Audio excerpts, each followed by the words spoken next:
அடுத்து என்னென்னா, ஒரு ஆள் நமக்கு சாப்பாடு கொடுக்குறாங்க. ஒரு சாப்பாடு நம்ம கொடுத்தானா அவங்களுக்காக ஒரு துவா செய்யணும்.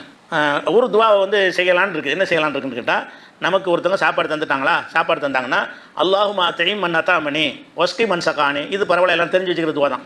இறைவா, எனக்கு உணவளித்தவருக்கு நீ உணவளிப்பாயாக, எனக்கு குடிபானம் தந்தவர்களுக்கு நீனும் பானத்தை கொடுப்பாயாகன்னு இந்த வார்த்தைக்கு அர்த்தம். இந்த வார்த்தையை சொல்லலாமான்னு கேட்டால், இது சொல்லலாம் என்பதற்கு அகமதில் ஒரு ஹதீஸ் ஆதாரம் இருக்கிறது. என்ன ஹதீஸ்னு கேட்டால், சில பேர் வெளியூரில் வந்து தங்குறாங்க, ரசூலுல்லாஹ்வோட தங்க வைக்கிறாங்க. தங்க வச்சு என்ன செய்கிறாங்க, மிக்தாதுங்கிற ஒரு தலைமையில் தான் வந்திருக்கிறாங்க. அப்போ அவர் என்ன செய்கிறாங்கன்னா, 3 பேர் இவங்க இருக்கிறாங்க. ரசூலுல்லாஹ் என்ன செய்வாங்கன்னா, ஆட்டுப்பாலை கறந்து 4 பங்கா வச்சு, நீங்கள் 3 பேரும் குடிச்சிட்டு என் பங்கு வைங்கன்னு போயிடுவாங்க. 4 பேர் ரசூலுல்லாஹ் நானும் பால் குடிக்கணும்னு சொல்லிட்டு அந்த ஒட்டகத்திலேருந்து பாலை கறந்து என்ன செய்யுங்க, அதை 4 பங்கா பிரிங்க, எவ்வளோ பால் வருதோ 4 பங்கு ஆக்கி நீங்கள் 3 பேரும் ஆளுக்கு ஒரு பங்கை குடிச்சுட்டு என் பங்கை வச்சிருங்கன்னு சொல்லிட்டு ரசூலுல்லாஹ் போயிட்டாங்க. போனவங்க லேட் ஆயிடுச்சு. அப்போ இந்த மிக்தாத் என்ன செய்கிறாங்க, கொஞ்சம் நேரத்துக்கு பிறகு ரசூலுல்லாஹ் அங்கங்கே போகிறாங்க, சாப்பிட்ருவாங்க. இங்கே இந்த பால் பெரிய விஷயமா, வெளியே போனாங்கன்னா மற்றவங்க ஏதாவது கொடுப்பாங்க, நம்ம அதையும் குடிச்சிருவோமே. ரசூலுல்லாஹ் மூடி வச்சு விட்டார்.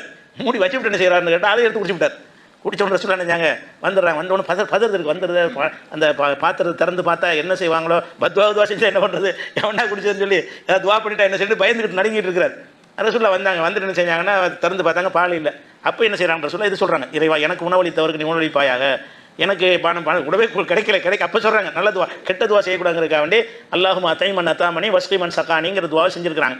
சாப்பாடு தராட்டாலும் கொடுத்துருப்பாங்க, சாப்பாடு அது இல்லாமல் போயிடுச்சு, இருந்தாலும் அந்த துவா செஞ்சிடறாங்க, எனக்கு சாப்பாடு தந்தவருக்கு நீ சாப்பாடு தருவாயாகண்டு.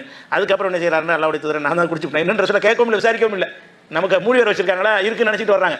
மூடி வச்சா வெறும் டம்ளர் வச்சு மூடி வச்சிருக்காங்க. அப்புறம் ரசூலுல்லாஹ் விஷயத்தை சொல்கிறார் அப்படின்னு சொல்லிட்டு என்ன செய்கிறேன்னா, அப்போ நான் என்ன செய்கிறேன்னா, நான் போய் பால் கறந்துட்டு வந்து போய் மறுபடியும் நல்ல ஒரு வாட்டர் எடுத்து பால் கறந்து கொண்டாந்து ரசூலுல்லாஹ் என்ன செய்வார், கொடுப்பார். நான் வேணா கறந்துட்டு வரேன். சரி, அது நமக்கு என்னன்னு கேட்டால், இது வந்து இந்த அல்லாஹும் அத்தைமன் அத்தாமணி வஸ்கி மன் சகானி, எனக்கு உணவளித்தவருக்கு நீ உணவளிப்பாயாக, எனக்கு பானம் அளித்தவருக்கு நீ பானம் அளிப்பாயாக என்று ஓதுற துவா வந்து அது இருக்கிறது.